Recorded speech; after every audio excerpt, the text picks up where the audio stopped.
Escucha esto, no hay un solo camino hacia el éxito que no esté pavimentado con esfuerzo, con sacrificio y con momentos en los que quisiste rendirte.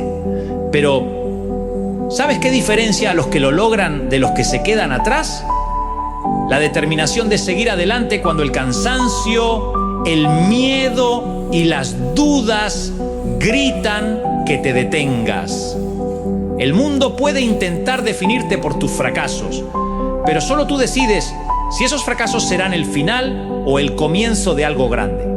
No dejes que el miedo te paralice.